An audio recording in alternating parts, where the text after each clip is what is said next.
So hello बच्चा लो, welcome back. और मैं आ गया हूं आप सभी की एंजाइटी को कम करने के लिए। जब से आपका जेईई एडवांस 2022 का डेट डिक्लेयर हुआ है, दैट इज योर 3 जुलाई 2022, बच्चों के अंदर एक थोड़ी सी एंजाइटी है, खासकर उन बच्चों के अंदर जिन्होंने 2 साल बहुत अच्छे से प्रिपेयर किया है, जो बहुत सिंसियर है, सीरियस है जेईई एडवांस को लेके। तो आप सभी के डाउट्स को सॉल्व करने के लिए हम लोग यहाँ पे डिस्कस करने वाले हैं 2016 से लेके 2021 के फिजिक्स के एनालिसिस को, राइट। और आप सभी से रिक्वेस्ट है कि आप शुरू से लेके अंत तक देखें, क्योंकि यहाँ पे हर स्लाइड जो होगा एक दूसरे से इंटरकनेक्टेड होगा, हर पॉइंट यहाँ पे आपके लिए रेलेवेंट और इंपॉर्टेंट होने वाला है, राइट। तो चलिए हम लोग इसको शुरू करते हैं। और आप इस एनालिसिस पीडीएफ को नीचे से डाउनलोड कर सकते हैं, लेकिन लास्ट में कीजिएगा। चलिए, सबसे पहले हम लोग यहाँ पे देखने वाले हैं रैंक वर्सेस परसेंटेज मार्क्स। तो यहाँ से आपको एक अंडरस्टैंडिंग मिलेगा, आपको एक आइडिया लगेगा कि कितना percentage marks overall in the entire paper you should go for to target a particular rank, right. तो हम लोगों ने यहाँ पे इसको 3 स्लैब में डिवाइड किया है, under 1000 rank, under 5000 rank and under 10,000 rank. यहाँ पे आप पर्टिकुलर कॉलम्स देख सकते हैं 2021, 2020 और इस तरीके से 2016 तक, राइट।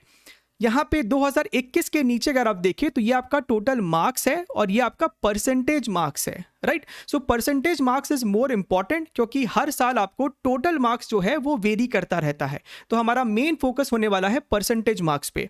तो आप यहाँ पे देख सकते हैं कि अगर आपको अंडर 1000 रैंक टारगेट करना है तो आपको 2021 में ये डेटा गया था 58.33। अच्छा, यहाँ पे मैं एक और बात आपसे शेयर कर लूँ, 2020 से लेके 2016 तक का जो भी डेटा है यहाँ पे, ये आपको प्रिसाइज है, एग्जैक्ट है, क्योंकि ये आपको जेईई एडवांस्ड के ऑफिशियल रिपोर्ट से उठाया गया है। लेकिन 2021 का अभी तक ऑफिशियल रिपोर्ट नहीं आया है, but still these datas are very very close to the true values, ठीक है। तो आप इसको भी मान के चल सकते हैं। 2020 की बात करें तो आपको वही अंडर 1000 रैंक के लिए 53% के आसपास चाहिए था टोटल मार्क्स, यहाँ पे 55%, ओवरऑल 60% है। 2017 में 72% गया था, क्योंकि उस साल का पेपर बहुत ही आसान था, तो आपको पूरा मार्क्स ही ऊपर की तरफ शिफ्ट चला गया था। और 2016 में आपको ये 50% के आसपास था। तो आप ऑन एन एवरेज समझ सकते हैं कि 60% के आसपास अगर आपका नंबर आता है तो आप अंडर 1000 रैंक के अंदर घुस जाते हो। और अगर हम लोग वहीं 5000 रैंक की बात करें तो ये आपको ऑन एन एवरेज 40% मार्क्स के आसपास में बैठता है। यानी कि अगर आपको पूरे पेपर में 40% मार्क्स भी आ जाता है तो आप 5000 रैंक के अंदर घुस जाते हो, जो कि जेईई मेंस में पॉसिबल नहीं होता है। तो यही डिफरेंस है आपका जेईई मेंस में और जेईई एडवांस में।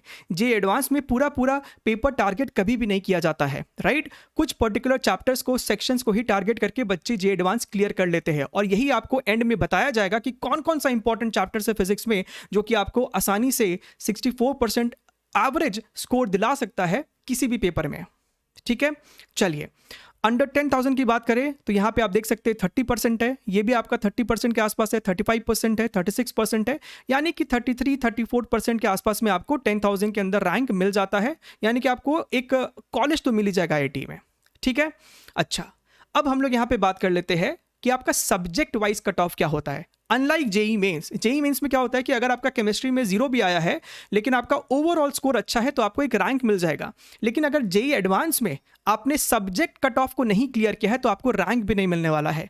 यहाँ पे आप देख सकते हैं कि 2016 में हर सब्जेक्ट में आपको मिनिमम 13 नंबर चाहिए था, 2017 में 12 नंबर हर सब्जेक्ट में आपको चाहिए ताकि आपका सब्जेक्ट कट ऑफ क्लियर हो सके।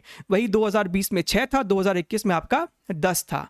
और यहाँ पे आपका है मिनिमम एग्रीगेट मार्क्स, यानी कि ओवरऑल पेपर का कट ऑफ कितना गया था। और ये जनरल कैटेगरी की बात कर रहे हैं हम लोग यहाँ पे, 75 marks, 128 marks, 90 marks and so on, ठीक है। तो ये भी आपके लिए एक इंपॉर्टेंट इंफॉर्मेशन है कि आप यहाँ पे तीनों सब्जेक्ट में से ऐसा नहीं है कि एक सब्जेक्ट को बिल्कुल ही छोड़ दें, कम से कम इतना तो करना ही है कि सब्जेक्ट कट ऑफ तो आप क्लियर कर ही जाओ, ठीक है। अब तीसरा यहाँ पे इंपॉर्टेंट सेक्शन आता है आपका सेक्शन वाइज वेटेज। फिजिक्स की हम लोग यहाँ पे बात कर रहे हैं 2021 से लेकर 2016 तक की। यहाँ पे मैकेनिक्स सेक्शन है, मैकेनिक्स में ही हमने काइनेमैटिक्स को भी मिक्स कर दिया है, electrodynamics, heat and thermodynamics, optics से हमारा मतलब है रे and wave optics both, modern physics, SHM and wave motion, clear है?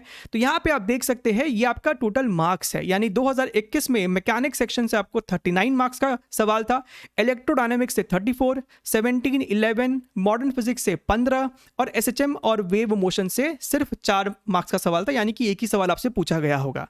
इस तरीके से आप सभी का वेटेज देख सकते हैं। मैकेनिक्स और इलेक्ट्रोडायनेमिक्स का आपको ज़्यादा है, लेकिन यहाँ पे जो दिखने वाली बात है जिसे बच्चे नहीं ध्यान देते हैं कि आपका इलेक्ट्रोडायनेमिक्स एक बहुत बड़ा सेक्शन है। आप यहाँ पे अगर हीट एंड थर्मोडायनेमिक्स के ऊपर देखें और मॉडर्न फिजिक्स पे देखें तो ये भी आपको कोई कम नहीं है। 17 + 15 32 मार्क्स, यहाँ पे भी आपको 31 मार्क्स है, 30 मार्क्स है। तो आप देख सकते हैं कि आपका 30 मार्क्स के आसपास बन जाता है सिर्फ thermodynamics, heat and modern physics से। और ये सवाल बहुत ईजी होते हैं, सॉल्वेबल होते हैं।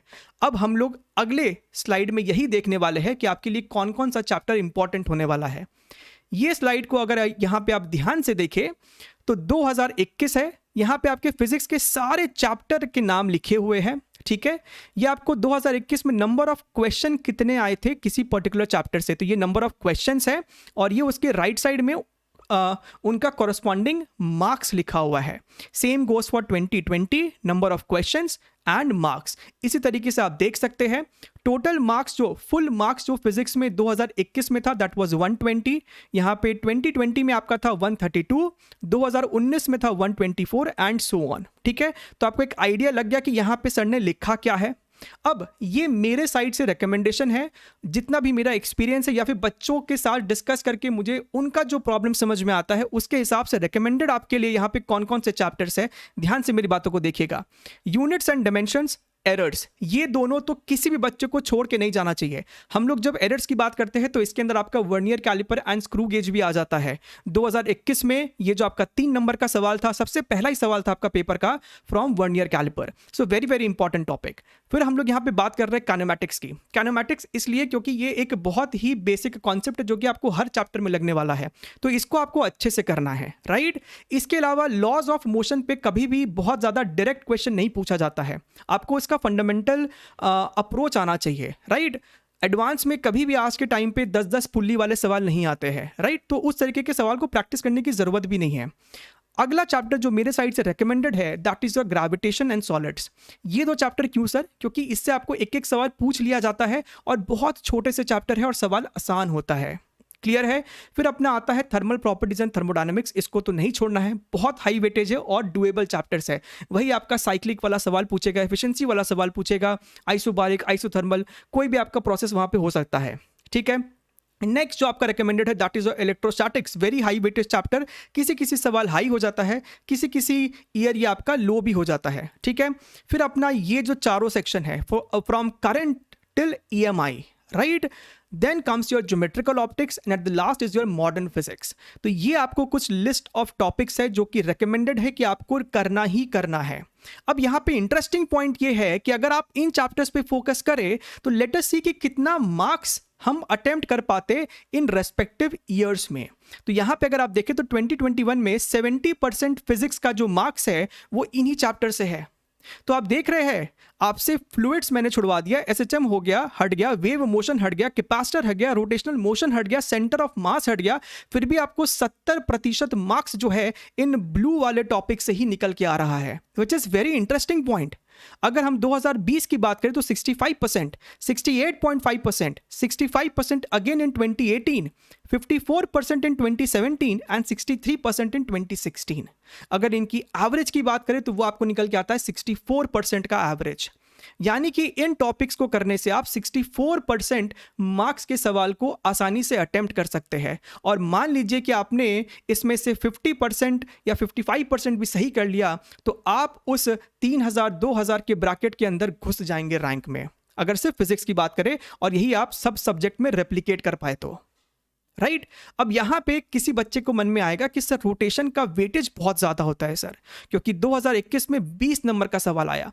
तो अब यहाँ पे बच्चे पे डिपेंड करता है, अगर आपका रोटेशन अच्छा है और अगर आपका इलेक्ट्रोस्टैटिक्स कुछ कुछ बच्चों को ये डिफिकल्ट लगता है, बहुत बड़ा चैप्टर है ये भी बेसिकली, तो आप चाहो तो इलेक्ट्रोस्टैटिक्स को छोड़ के रोटेशन कर सकते हो। You can negotiate rotation with some other chapters, that's your call, right. लेकिन आपको एक ओवरऑल अंडरस्टैंडिंग देने के लिए यहाँ पे मेरे साइड से ये रिकमेंडेशन है।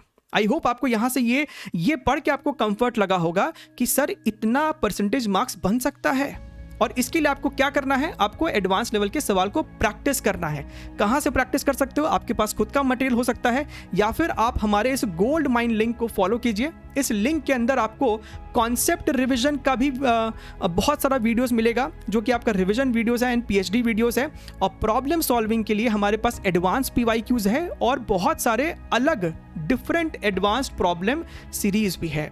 तो सभी आपको इस गोल्ड माइन लिंक के अंदर मिलेगा, डिफरेंट शीट्स में है। तो आप जाइए, इनको चेकआउट कर सकते हैं और अपने एडवांस के सपने को, अपने आईआईटी के सपने को आप पूरा कर सकते हैं। ज़रूर से कमेंट सेक्शन में लिख के बताइएगा कि आपको ये एनालिसिस कैसा लगा। अच्छा लगा तो वीडियो को ज़रूर से एक लाइक देना मत भूलिएगा। ठीक है, चलिए हम लोग मिलते रहेंगे, तब तक के लिए take care and bye bye.